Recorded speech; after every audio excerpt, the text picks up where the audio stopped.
Good afternoon. If you have not yet silenced your phones, alarms, please take the opportunity in the next few seconds to do that.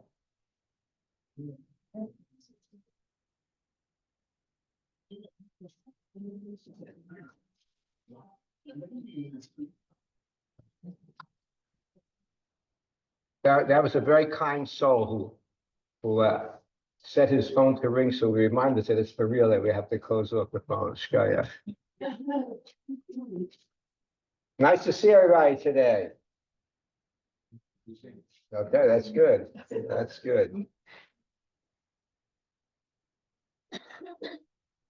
Today's opportunity is one that reminds us that, we live our lives based on Torah and halacha. Every aspect of life has halacha that deals with various situations connected to that stage, that experience. Our guest scholar for this afternoon, Rabbi Daniel Yolkut, will explore a chapter from our history which dates back to over 2,000 years. And yet, his topic, we could say painfully, has relevance today as the state of Israel defends, both on the physical battlefield, the political battlefield, as Israel defends her very right to exist. Rabbi Daniel Yolkut serves as the Rav of Congregation Poelei Tzedek in Pittsburgh, Pennsylvania, a position he's held over the past 15 years.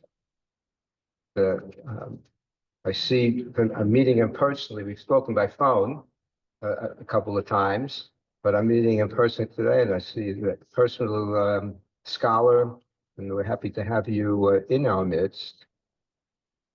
Rabbi Yolkut is the son of our member, Aileen Yolkut, and Rabbi Yolkut is sharing his thoughts dedicated to the memory of his father, Rabbi Menachem Yolkut, and on the occasion of his father's 11th yahrzeit.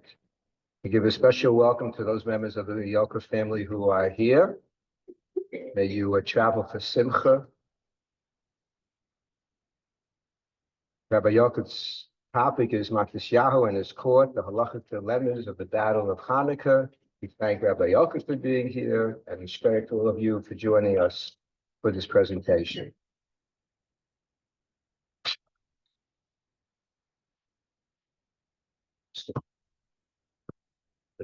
Yeah.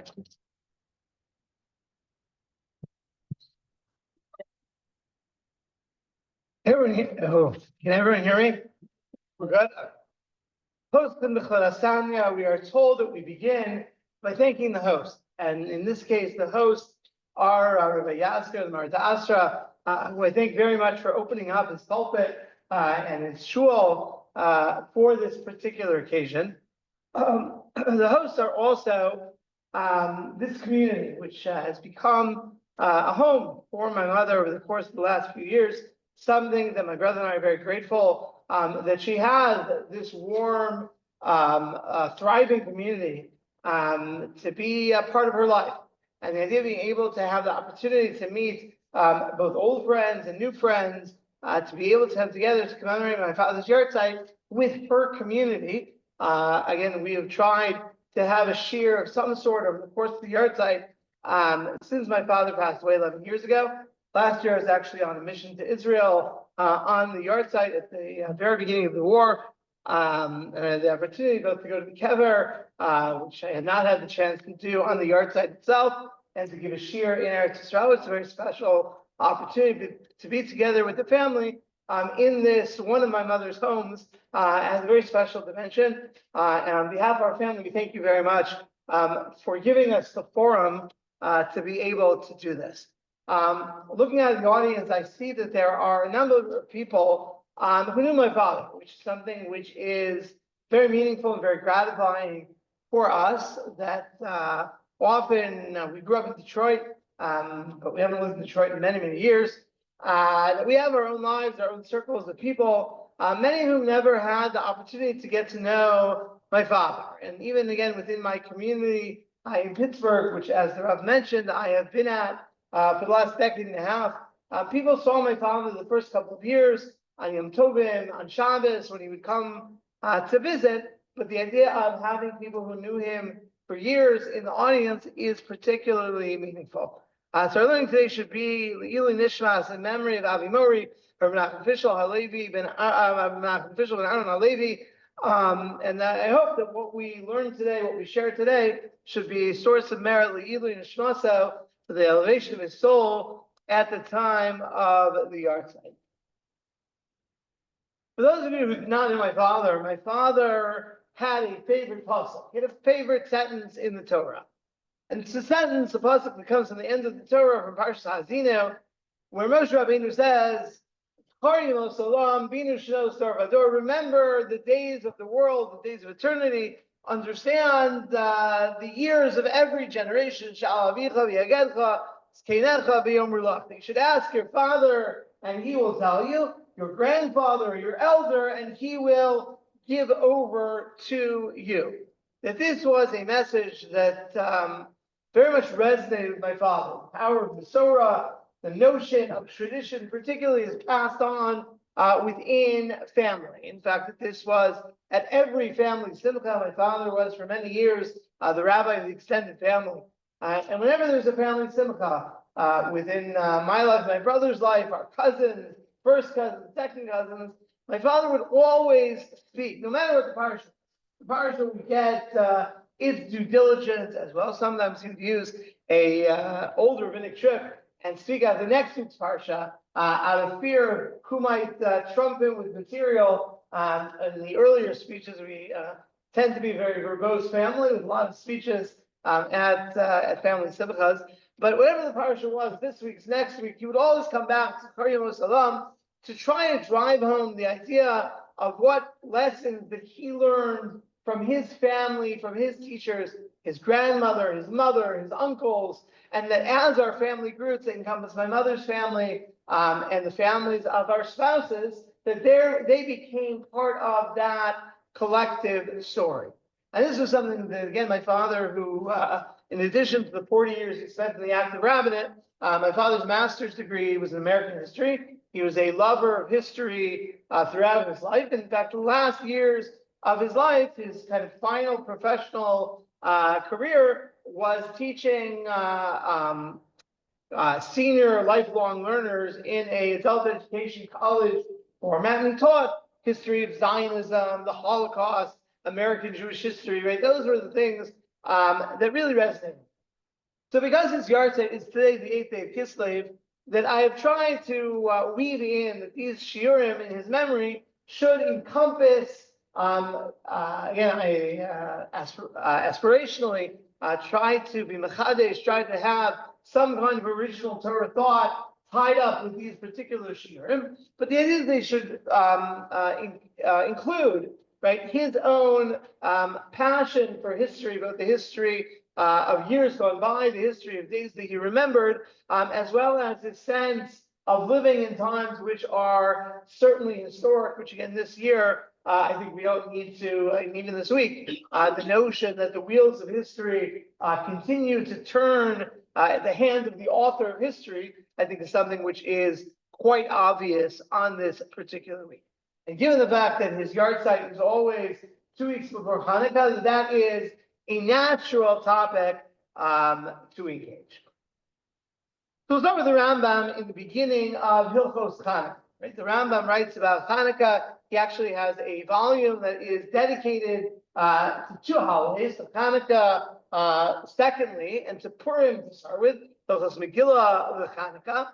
In Hilchos Chanukah, the Rambam does something somewhat unusual. Again, we have the text in front of us. The Rambam begins not as is typical of the style of someone who is writing a work of halacha, but with starting with, on the nights of Chanukah, we light candles. In the days of Chanukah, we say Hallel. Right? To really get into the halachic nature of Chanukah, the that the Rambam instead starts with a historical overview, where he begins, what's the story of Chanukah? Now, this is a little unusual, right? Again, perhaps a kindergarten teacher, right, when introducing the holiday, begins by telling the story, but then it's not necessarily what we'd expect to find in the Rambam's presentation of Chanukah. So he begins with the time of the Second Temple, where the Greek kingdom comes to the fore. They issue decrees against the Jewish people, attempting to nullify their faith and refusing to allow them to observe the Torah and its commandments. And again, all the depredations of the Greeks, that there are tremendous problems, right? Until we have this family, the sons of Hashmonai, the high priests, they overcame them, they slew them, and they saved the Jews from their hand. They appointed the king from the priests, and sovereignty returned to Israel for more than 200 years until the destruction of the Second Temple. Now, this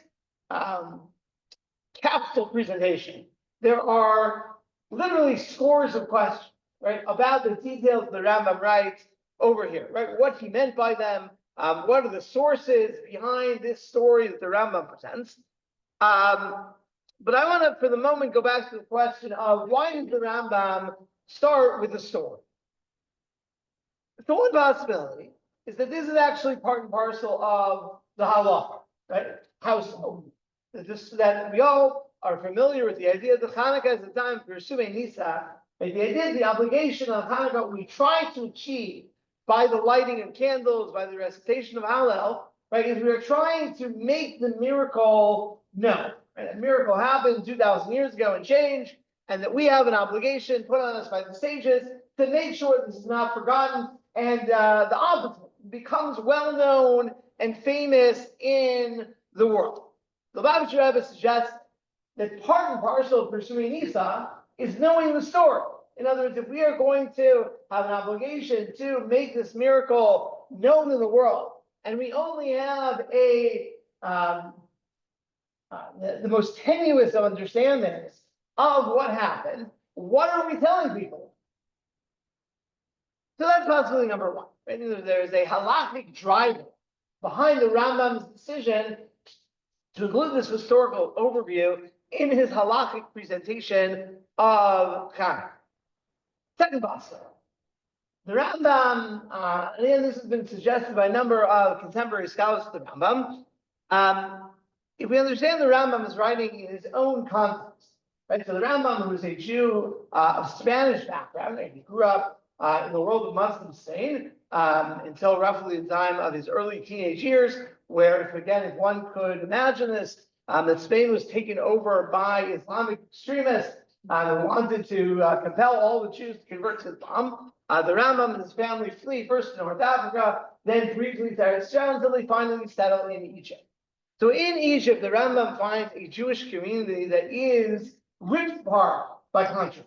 There is a sectarian group called the Karaites, which is a group of Jews who on one level are very observant in their own way, but they reject the whole notion of Torah Shebaal Peh, of the oral tradition handed down by the sages. And because of that, their understanding of Torah is highly idiosyncratic and runs against the grain of halacha. And we know more about this community today than we ever did before.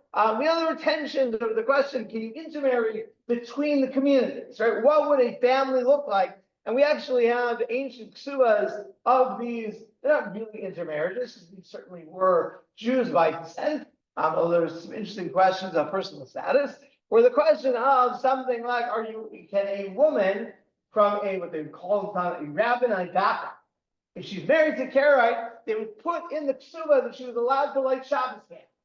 Because one of the things that the Karaites believe, right, they interpret on a literal level the pasuk of the Torah, that a fire cannot burn in your settlements on Shabbos, and they understood that it's not a restriction on lighting fire; it's on the very presence of fire. Right? All the fires have to be banked before Shabbos, which actually created a quite miserable Shabbos experience. But again, that's not our primary topic. So the Rambam, as a communal leader, We know that he worked very hard to try to defend traditional Judaism against the Karaites, right? Among other things, the Karaites did not believe in the institution of mikvah, right? Instead, they would have women essentially the equivalent of shower, right? When halacha would demand that it's time to go to the mikvah. The Rambam actually was engaged in the building of mikvahs and the public campaign to make sure that women would go to the mikvah, and that there is a whole strand, let's call it secondary purpose, that exists in various places in the Rambam's Code of Jewish Law, where what he is engaged in, right, often in a subtle kind of way, is a polemic against the Karaites. I will add parenthetically, give the Rambam to do. The Rambam also writes in Hilchos Mamrim and other places about the obligation to reach out to the contemporary Karaites. And he said these are not the people who made the break with Rabbinic Judaism. These were their grandparents or great-grandparents, that they have been raised in this, so they need to be drawn back to Judaism, ba'avusa, sahaba, with cords of love. And again, one can go on a whole tangent, maybe another year, right, on that whole issue, which itself has tremendous resonance today as well. The Karaites do not celebrate Hanukkah, right? The idea is the Chanukah, which does not appear in the Tanakh at all, which they saw as the sum total of Judaism. So they said, we don't know about this Chanukah. The Rambam, by number one, putting Chanukah and Purim together as a package, right, is spreading the message, right? The message is that the same halachic process, right, that empowered Purim, which is, of course, in the Tanakh, in Megillah Esther, lies behind Chanukah as well. And you can actually see in the language of the way the Rambam structures these two parallel sections that the Rambam is trying to make that parallel. So it could be that there is an anti-Karaite polemic, and so therefore part of that is the presentation of the story of Chanukah itself. But I think the simplest and perhaps most correct explanation for why he includes this, you have to look at the Rambam in his introduction to the Mishnah Torah, where he talks about why he wrote his code of halacha. And he says that he felt that in a time where ignorance was increasing in the Jewish world due to the trials and tribulations of the anti-Semitism that existed at this time, the Torah was in danger of being forgotten, right? And the ability to master the corpus of Torah was something that was accessible only to people few and far between. So he says, and this is a statement for which the Rambam engendered no end of controversy in his time, he said that his proposition in writing his Sefer was that if you have the Tanakh and you have my book, then you have the entire corpus of Torah in your hands. Now, it's a little bit of a gutsy statement to make. You have to be on the level of the Rambam to be able to make such a statement. Even in his own time, there were those who felt that he went too far with that statement. We actually have the correspondence where he was asked to clarify more what he meant by it. But on a very simple level, if the goal is to master the corpus of Torah, you have Tanakh, you have the Mishnah Torah of the Rambam. So therefore, if you're going to celebrate Chanukah, you need to know the story. Because again, you're not going to find it in Tanakh. If it's not in the Mishnah Torah will not fulfill its goal. So I bring this all up as something of an introduction to our topic today, which is the strange reality that even though, certainly in contemporary America, right, Chanukah, certainly if you ask your average non-Jew, Chanukah is clearly the most important Jewish holiday on the calendar. Right, and again, I've heard many stories of people who started jobs, right, and told their employers about, Sukkot and Shmini Atzeres. They were taking off from work, and then suddenly, right, when Chanukah comes, they show up to work, they get called on the carpet. What kind of Jew are you, right? You made up all these days in September, right, that don't even exist, and now comes Chanukah, and you are coming to work. So again, we know why Chanukah has taken on such prominence for the American Jewish community. However, the truth is, the story of Chanukah is something that's very hard to come up. Right? Even reading these few lines that we have in the Mishnah Torah, we have so many questions, right? So many unanswered questions. What is Kishemalchu Yavam when the Greeks came to power? what does that mean? Right? What does it mean for Greeks to come to power? And again, it's confusing depending when you went to day school or Hebrew school. You might have had some teachers who talked about the Syrians, some teachers who talked, again, it's very topical, some teachers who talked about the Greeks, and some who enigmatically talked about the Syrian Greeks, which again, without a knowledge of history, Syria and Greece are two different places, right? It's like talking about, I don't know, this could happen also, like, the Russian Spanish, right? There is no, right? What does it mean to be a Syrian Greek, right? We don't understand the story. We don't know the context, and we don't know where to look for the details of the story. Story of Chanukah takes place after the close of the canon of Tanakh. Right? Tanakh is over by that point. No new books are being written. And we actually know that the Jews at the time of Chanukah believed, and maybe we'll get to this before we finish, right? We know that they already believed, that they knew that the era of prophecy had come to an end. Right? They were not expecting until some kind of redemptive time, right, for God to clearly communicate to human beings. Right? Maybe one day in the future, but not right now. So it's not in Tanakh. So where do we know the story? Right? If you really want to understand what this is all about, where do you go? So, on the one hand, there is no what I would call a canonical source, right? The reality is the Chachamim, right, the great sages of the Masorah, for the most part, right, we're not writing history. Right? They did not see that as their agenda. There's actually a lot written on why this is the case. There's a famous book by Yosef Chaim Yerushalmi, who was a professor of Jewish history at Columbia, who talks about the idea, again, for another time, that Jews cared a lot about memory, not about history. And he builds the whole thing around what the difference is between memory and history. So if we want to know what happens, right, we have to really dig deep, right? Look for sources that tell the story. And those sources, many of them, right, are not things that we are readily acquainted. So there's a book called Megillas Antiochus, right? Sometimes it's called Megillas Beis Hashmonai, the scroll of Antiochus. And this was something that actually in certain communities, among the Yemenite communities and the Italian communities, were read in some form on Chanukah. And there's actually a Tosfos Rid who talks about whether he comes down very strongly, you do not make bracha on reading this Megillah. It's not a real Megillah like Megillah Esther, even like Rus or Shir Hashirim or something like that. But the very fact that he discusses it kind of gives you the hint that somebody might have been doing it. Because any time that there is a question, they say, well, let me go for a moment. So it existed, right? It's a pretty obscure book. The easiest way to get a copy of Megillas Kashronayim is that in the Birnbaum Siddur, I'm sure people remember the Birnbaum Siddur, right? Yeah. And before there was Art School, there was the Birnbaum Siddur, which is itself a fascinating story, where Philip Birnbaum was essentially an individual who published this Siddur, which for a number of decades wasn't sponsored by any organization or endorsed by any particular great rabbi, but this was in the 50s and 60s, this was the state-of-the-art English translation Siddur. And he was an idiosyncratic person, and he made an interesting editorial decision. But one of them is he put Megillas Antiochus in the Siddur. Why? Nobody knows. Right? Partially, again, to be honest, right, the idea that American Jews of that period of time wanted to know, or he thought they wanted to know, what the story of Chanukah is. So here is an old Jewish version of the story of Chanukah, which again, at the time of the Gaonim, was taken very seriously.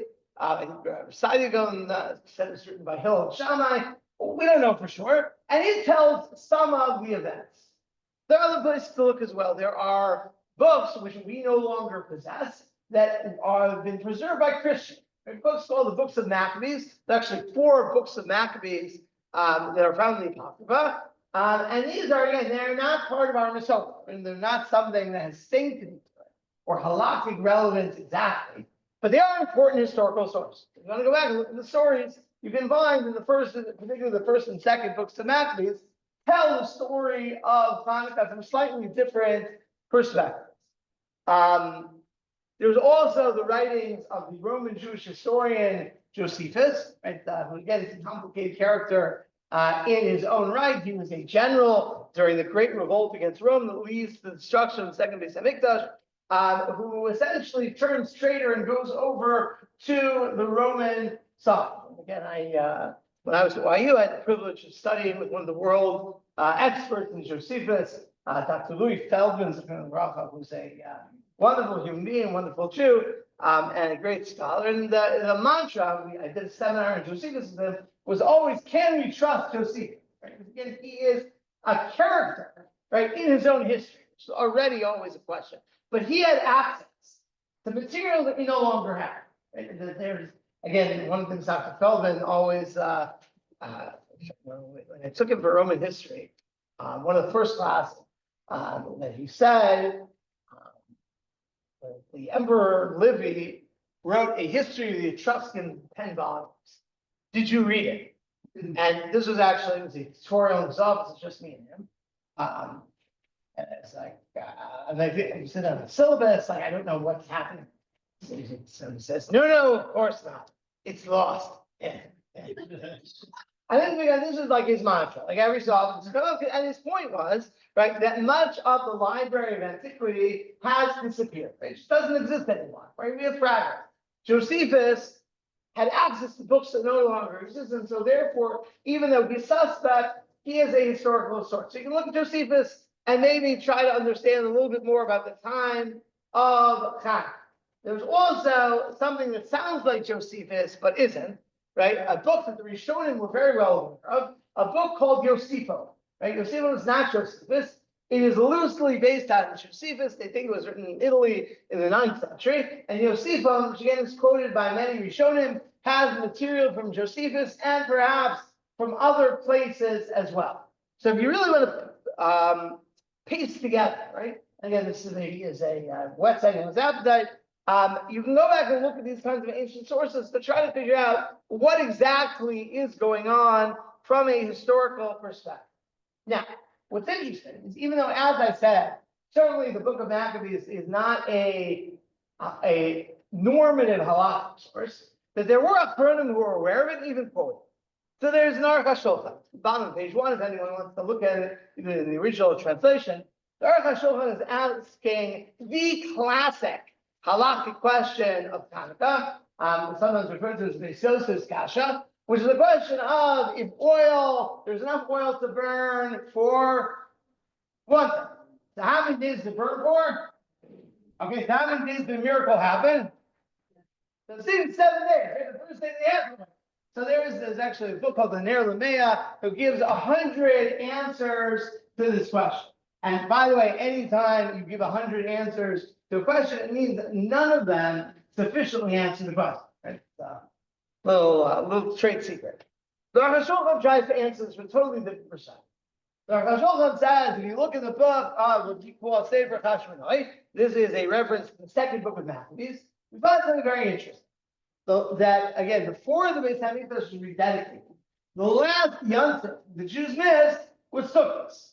So they had this idea, we are going to do almost like Pesach Sheni, we are going to do not really a do-over, right, but a second version of Sukkot when we rededicate the Beis Hamikdash, which, by the way, the first Beis Hamikdash was actually dedicated first for a week right before Yom Kippur until Sukkot, and then another week of celebration on Sukkot itself. Chazal says the Jews celebrated for 8 days the first Chanukah before there was a miracle. And then when they saw the miracle happen for 8 days, they took that as a divine endorsement of what they had already done. Right? They celebrated for 8 days, that the nace is kind of the divine signature that this is a worthwhile practice. Right? That this is they were onto something, right, with this idea. So I quote this one. That you can look at books like First and Second Maccabees. Again, it has to be used with care because, again, I underscore these are not what I would call normative halakhic sources. But if you want to understand what a Jew of the time, right, writing down, and again, certainly First Maccabees, probably Second Maccabees also are contemporaneous or near contemporaneous to the events of Chanukah itself, that these are sources that have value to them as historical witnesses. So I want to share with you an episode that we found in the beginning of First Maccabees, which again is, I think, somewhat well known. So the Greek rulers of Eretz Israel at this point have forbidden the practice of Judaism. The question is, what are the Jews to do? So it describes how many who are seeking righteousness and justice went to the wilderness to live there. Right? Because if you can't live in the cities, right? If in the cities they're slaughtering pigs on the streets, right? They're desecrating shuls and they are outlawing bris milah and so forth. So what do? You pull out from society, right? You head for the hills. So what happens? There's reported to the king's officers and troops in Jerusalem, the city of David, that those who had rejected the king's command had gone down to the hiding places in the wilderness. Many pursued them and overtook them. They encamped opposite them, prepared for battle against them on the Shabbos day. He said to them, enough of this. Come out and do what the king commands, and you will live. So they're given a choice, right? Either come out, put your hands up, we'll be fine with you, move back to the cities, and do what the king has commanded. Give up on Judaism, or we are going to kill you. But they said, we will not come out, nor will we do what the king commands, and so profane the Sabbath day. And then the enemy quickly attacked them. They did not answer them or hurl a stone at them or block off their hiding places. For they said, let us all die in our innocence. Heaven and earth testify for us that you are killing us unjustly. So basically they said, we are not going to give up on Yiddishkeit. And again, we are not. So what choice do they not make? There's an obvious choice that they are rejected. So that's not a choice. So let's go through the scenario. It's Shabbos, right? The Greeks are there. They say, we want you to surrender. And they say nothing to it. But they also will not fight on Shabbos. Why? Yeah, and clearly it seems that they feel their observance of Shabbos requires to not fight on Shabbos. Now, are people comfortable with that decision? Why? Because Yes, very wise. nefesh, you have a right. So the question is, what about pikuach nefesh? Right? We know that this is not just like one of these, like, there are laws of Shabbos. Something you hear shir, you go to shul, you hear something on Shabbos that somehow you never heard of. I heard a colleague of mine told me once he was teaching on Shabbos between Mincha and Mariv in shul, and he was talking about the laws of voting. They're selecting different things on Shabbos. And he says, a congregant came up to him and said, Rabbi, that thing you talked about today about voter, it doesn't exist. He said, what do you mean? Because I'm 55 years old, I've been going to shul, I never heard of this voter thing, my parents never heard of it, you made it up, it doesn't exist. You can miss things, so it's possible to miss things. The idea that pikuach nefesh goes to Shabbos, right? The Shabbos is pushes away everything in the Torah except for the Gimel Chamuros, right? Except for the three most significant provisions of the Torah. This is like if you were almost, if you were to boil down Judaism to its essence, right? You can't miss this. In fact, Moshe Tzvineria, who wrote an article on this topic, pointed out, like, how can they not know this? Right? The idea that like every single Shabbos, they're sick, right? Did they really, is it possible to imagine, right, that from the time of the beginning of the Torah, for 1,000 years, people didn't get sick on Shabbos, or maybe even worse, to imagine that people let people die on Shabbos? Like, how can that be a possibility? But yet, for some reason, they make this decision.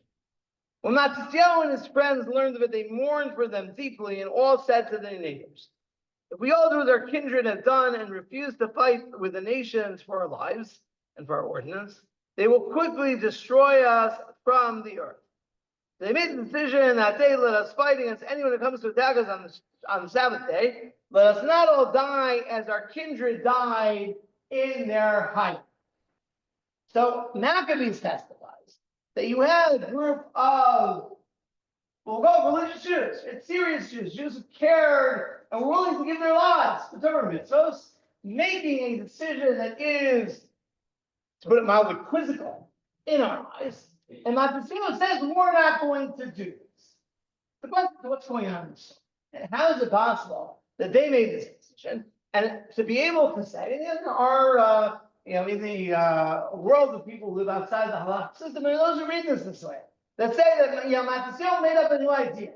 Until then, no one had such a concept, and now Matisyahu invents the idea of pikuach nefesh, which is, as I said before, incredibly difficult to imagine. That's actually what's going on.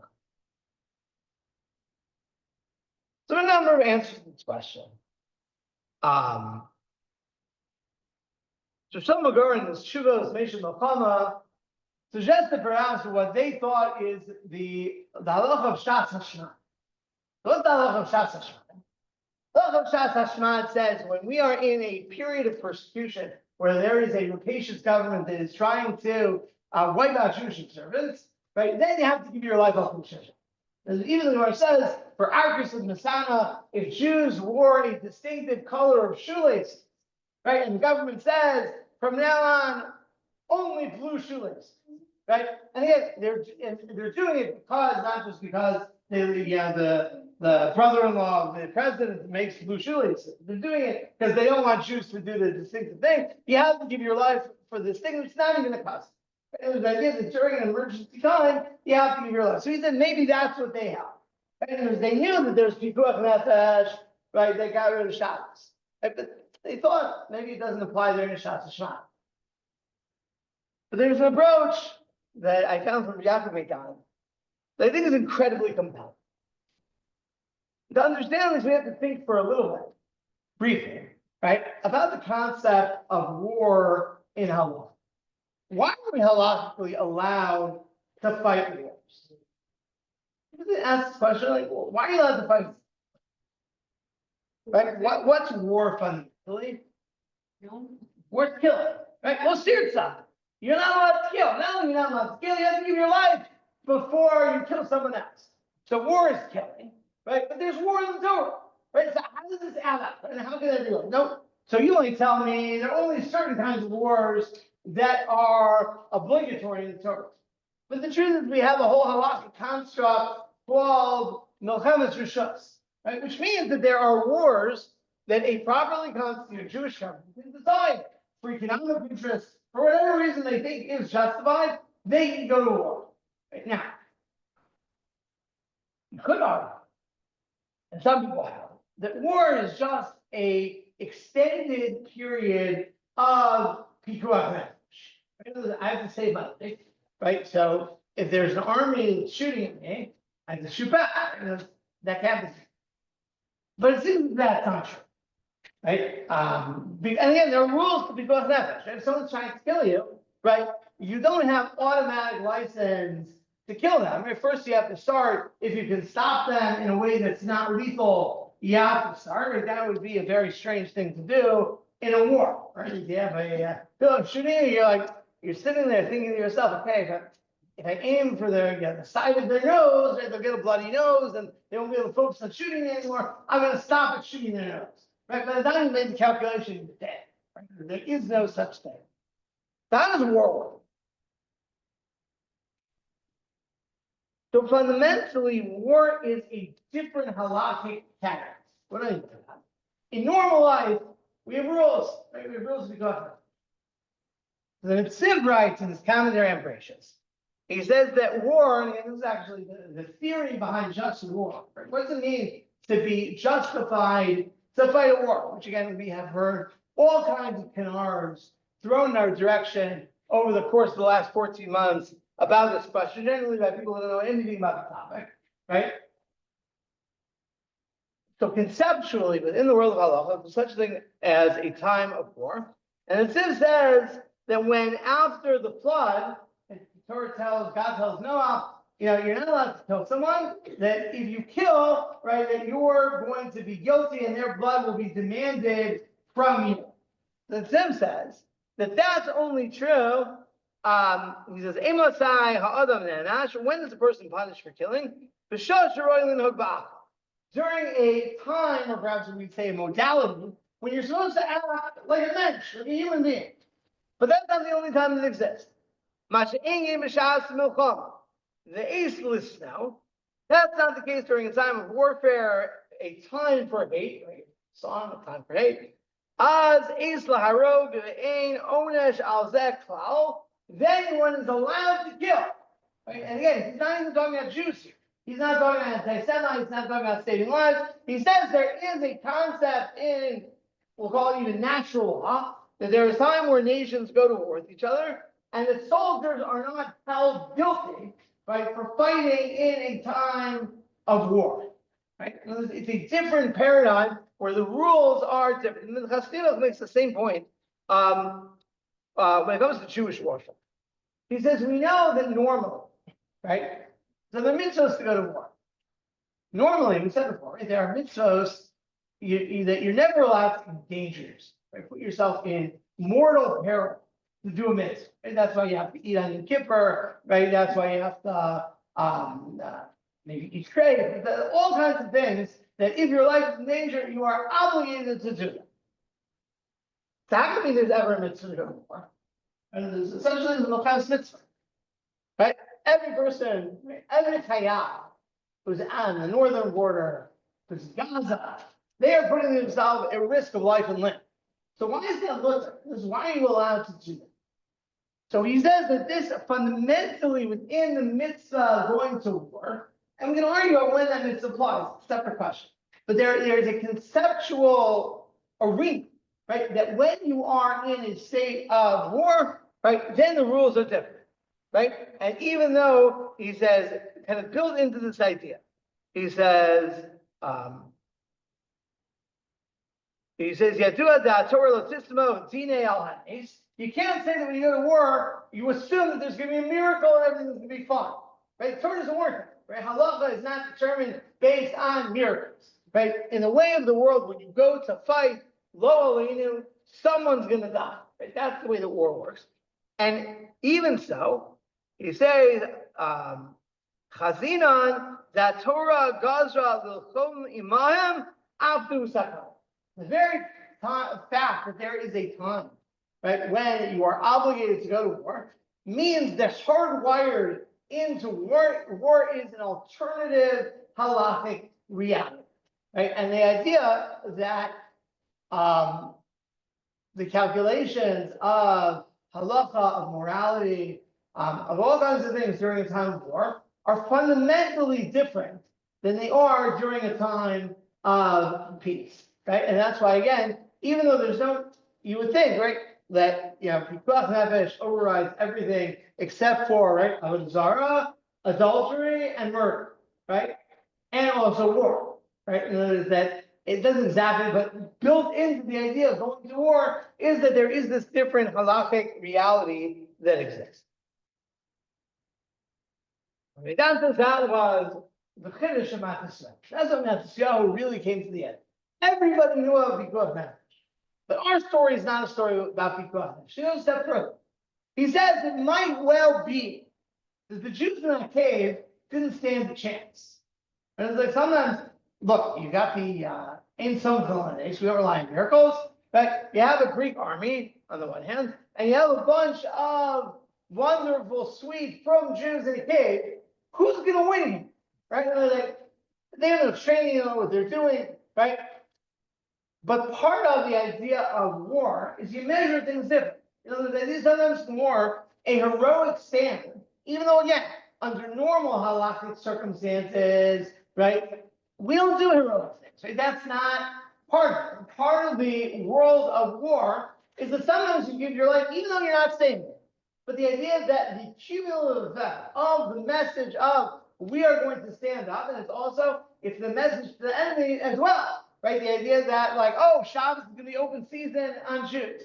That's not a tenable message either, right? So Matisyahu is the one, right, who brought this halacha for the Torah. Now, why is it? As we said before, right, pikuach nefesh and Shabbos, right, must have been in place from the very, very beginning. Right? There is no way you can have a Shabbos without the exemption of pikuach nefesh. Yeah. By the time of Chanukah, it had been it had been centuries. This is the last time there was a Jewish army. Right? The Jews at the time of Chanukah, the Greeks took over the Persians. Right? And the Persians took over the Babylonians, who took all the Jews and sent them into exile. Right? There has not been a Jewish king in centuries. And this piece of the Torah, actually, is when you don't have to, again, like any other concept in halacha, if you're not actually doing it, it's going to disappear. Matisyahu says we're now we're going back, we're turning back the clock, and we're bringing back the notion of Jewish law. Right now we are going to, and it's interesting, Matisyahu, against some of the other Jews, continues after the Beis Hamikdash was liberated to fight for Jewish independence. Right? Because he says we are going to bring back this piece of Torah to the world. And that's really what I want to end. And the last page of the handout is an address, Rabbi Salvation, delivered at a convention of the Mizrahi Organization of America in June of 1948. Right? So June of 1948, we have 4 weeks into the War of Independence. Right? It's 3 years after the ovens are shut off in Auschwitz and Birkenau. And now Jews are fighting Eretz. And the Rav, who again, this is actually written up from a manuscript and appeared in the journal Tradition a couple of years ago, gives a speech, right, talking to these religious Zionist American Jews about what is the religious significance of the rekindling of the state of Israel. And he talks about an idea of Shtina Begalusa, an idea of what does it mean when God's presence is in us.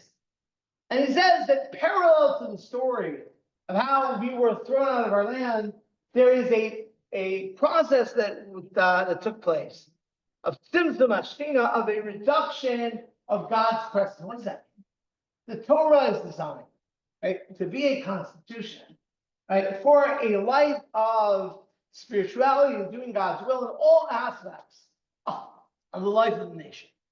And he says history reduced, as history went on, piece by piece of the Torah.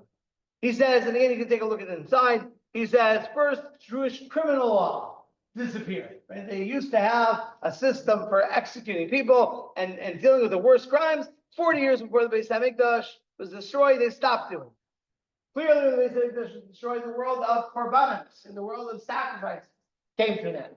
He says, going forward, the world of ritual purity, of Tuma and Tahara, right? They tried to hold on to it, but he says the Torah keeps getting smaller and smaller. And there's the Torah, which again is designed to bring God into this world, to give, as the Medrash says, and Hasidus talks about, to give God a dira v'sachtonin, to give God a dwelling place in this world, this real world that we occupy. Less and less of life becomes governed by the Torah. And he says also the whole world of mitzvahs, all the agricultural mitzvahs that apply in Eretz Israel, also Jews move out. There's no more Shemitah, there's no more Shus L'Maisos. All these things become theoretical and almost disappear. And the Rabbi says the return of the Jewish people to its land is a time where suddenly the Torah comes back to life. It's as if we that half the light bulbs were burned out, right? And suddenly, one by one, they're sparking back into existence. And they're now in potential. Again, the truth is, anyone who knows, right, all kinds of areas of Jewish law that had disappeared, right? Suddenly we have to ask the question, how do you deal with Shus and Asherus? How do you deal with Shemitah? Right? How do you deal with all these things that are lost? There's a story about an old Hungarian woman in 1956 who comes to Eretz Israel, and they start telling her about Shus and Asherus. I'm not going to do these newfangled reform things, Shus and Asherus. My Bubba never heard of these things. Somebody invented them here, with the Zionists. These can't be real parts of Torah. They are. And they're part of God's vision of how the Jewish people is supposed to live. And the Rav, more than 75 years ago, saw the rebirth of the state of Israel, right, as opening up, right, bringing the Torah to life in all spheres of life. Part of the story of Chanukah, and part of the halacha is taught by Matisyahu, was bringing the world, which in many ways, the rabbi said, is a painful and tragic world, right? But it's also a world of plura, of Jewish heresy. It's the idea of asking the question, how does the Jewish people go to war, right? Time Matisyahu, nobody asks these questions for 300, 400 years. In our time, nobody asks these questions for 2,000 years.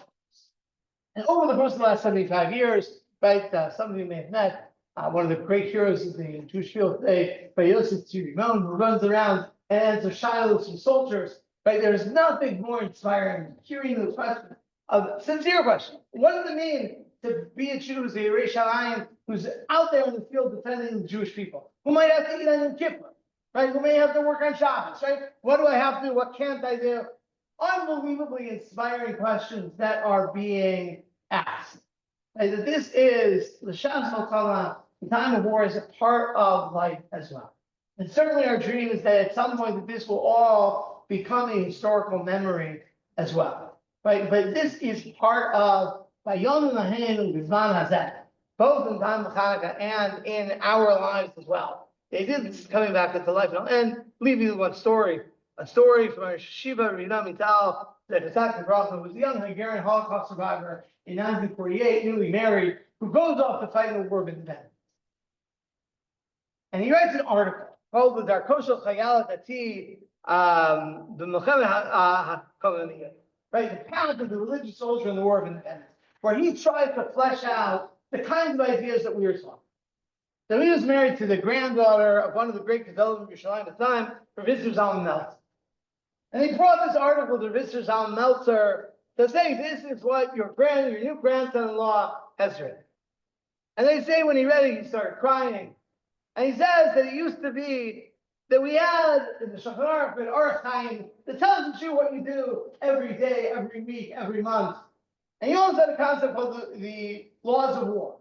And the laws of war was put in a book on the top of the shelf that was totally irrelevant to our lives. It's Yolkut and Mashiach, something maybe for a Mashiach. And he says now our Yidel came along and he put Yolkut and the laws of war, put into Orach Chaim, put into the laws what you do every day of your life, that this is an aspect of Torah as what to give to as a paradigm for Jews. And it is a part of both Chanukah, Yom Lahim, Zman Hazeh. It's about this idea of seeing the potential of the Torah, right, to fill every aspect of human life.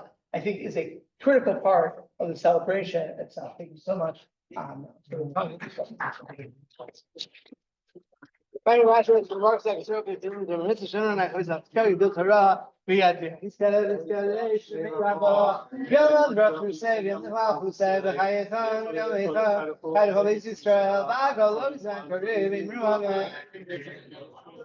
Yisrael, Ma'Maya, Yisrael, Yishalach, Yisrael, Yisrael, Yisrael, Yisrael, Yisrael, Yisrael, Liay, Lam Lo Yachasam Shirasa, Shirachasam Yachasa, Tamir Nel Mamruah. Al Yisrael, Rabbi, Natam, Totam, Yesam, Yalkoman, the Simba, right side, Yatzah, the Yuchasar, Yehelam, the Homston, Rabba, you know, to some Rachamim, in our retain, was in every day for Kanam, Shanayo, Yeshal Rabba, Shanayo, Kaimon, Oisam, Seshalom, Rabba, Seshalom, Yalko Yisrael,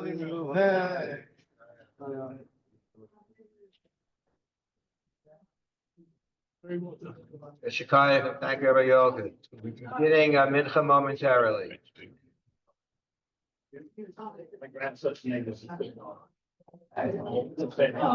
Rabbi, thank you so much. It's sort of one of the best sharing I've ever heard. I've listened to these for 30 years now. What's that? The second one time. So unbelievably beautiful.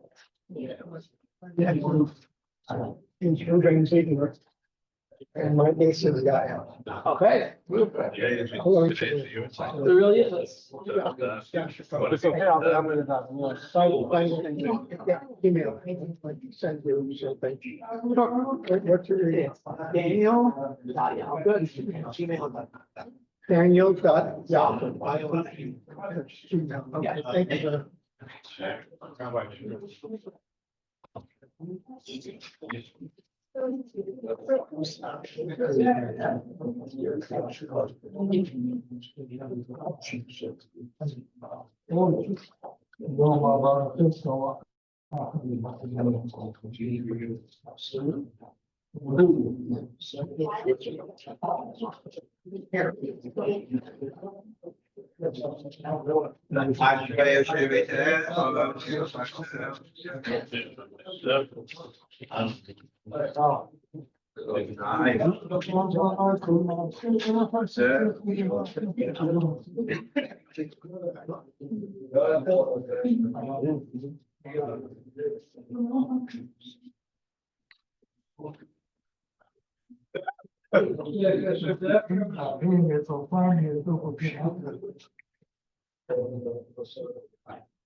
Agina bro. Before you come out, I was like, you may see lots of Rabbi Yoshia, Mashia, Rock, reading up Shem, the top of Chayim Chesed, the Chayim Simrach, and Rabbi, so they have no flavor, much to us, we will pay when a soul should apart. We come up about the Rosa Meet, the Malach, Malach, maybe some Chayam, Tzmiat, Shua, and then one of the Chayim face in Rukat, Adonai, Chayam is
before you are living here, pay Hoshino, be Mashiach, Kisma, see what's up. Well, later for Shlema, Koak, see the Kiamala for Bain, and not Manat, so that's why I Becholea, no Yisrael.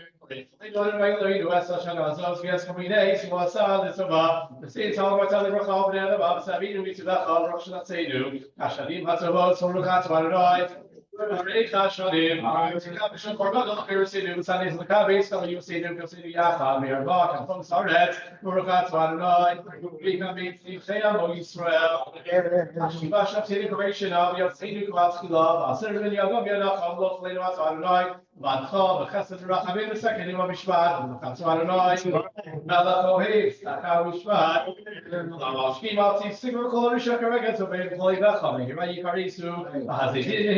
Here's my gear. Sachnia, but you rub your feet over. That's why I show me I feel Nachnia. All the time he got a custody, got them probably shot your plate us. So for young, give me a set of reality. You have moved up back on my window. The same soccer topical description, probably a mess. We seem lucky in my heavy love when you both. That's why I'm going. You're sliding your color. I haven't touched you, but she comes a car. I should be Marta. The Sabbath of your be down along. Say that in the Heroes of Kazakh, that's what I know. Shalayim, Sabbath, the Holy Heroes, that's me ask me, can you tell me show us a finish you ask, like you need to call you. Murukat Varanai, Matisyahu, Yeshua, Lidu Adonai, Kutzrachem, Alidu, Tavo Rakam, Morotso, that's Milosedu, Kyoshomeyat, Los, Sakdunimata, Anakamakin, come out to Shredo, Yatashameyat, Amcha Israel, Brachamim, Murukat Varanai, Shomeyat, Ilah, say Adonai, Israel, Bismillah, Hashem, Sabudon, Bisafam, Israel, so Sabibas, Nobraton, Usahil, Samira, Madas, Israel, Amacha. Mr. Chazan, I need to wish you Cholkio Brachamim, that's why I know. See your Shina so let's see sorry. I get to Shina, I was the doors or the conservative sales. I get on stream with a shit of Jerusalem. We had a set of people, some place, Arab, Kavok, Ato kilo kol rachava chavar okein kilo salu kasadachol ve'olav kivinulav yakulam yisrach yisramav shimkom avidu tzamid ve'olav goed ve'kol achayim yidu chasalav yalav shimkom yaves Well, Yeshua Seinu as your Seinu Salam, Baruch Ato Adonai, Ato Shimcho, L'chano Elohim, Shalom Rabbi Yisrael, Chatasim Yolkut, Kiyosem L'chadon, L'chol Shalom, B'tov Be'inach, L'vorech Tzam Yisrael, L'chol Yisrael Shav Yishlomacha, Baruch Ato Adonai, B'aporech Esamo Yisrael, V'Shalom.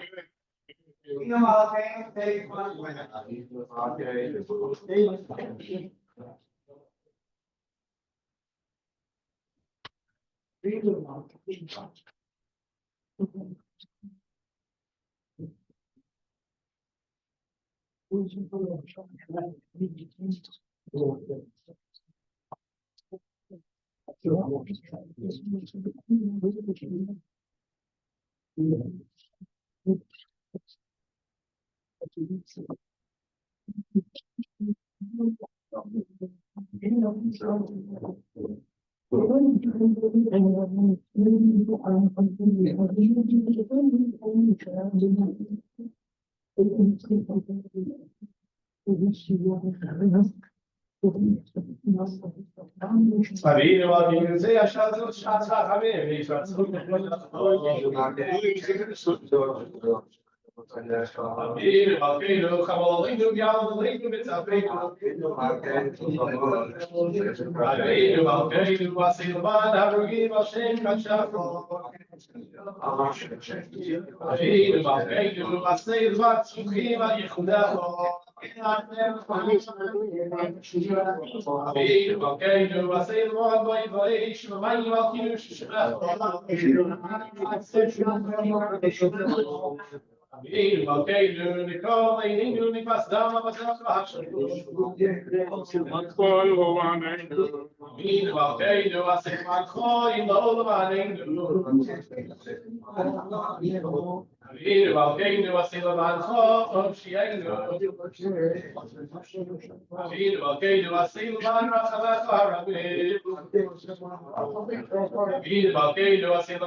B'nevar,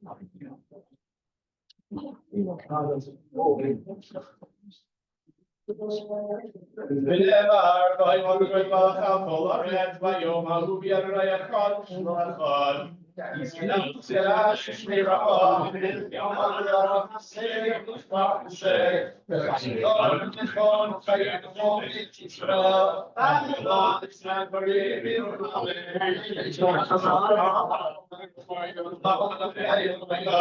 Yisrael, Yisrael, Yisrael, Yisrael, Yisrael, Yisrael, Yisrael, Shmei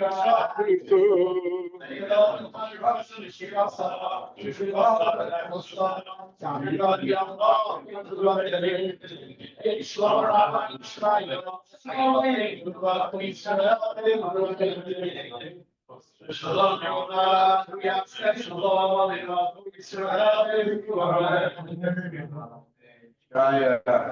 Please join in particular Kuf Kaf Aleph, which may be found on page 534, followed by Kuf Lamed on page 540.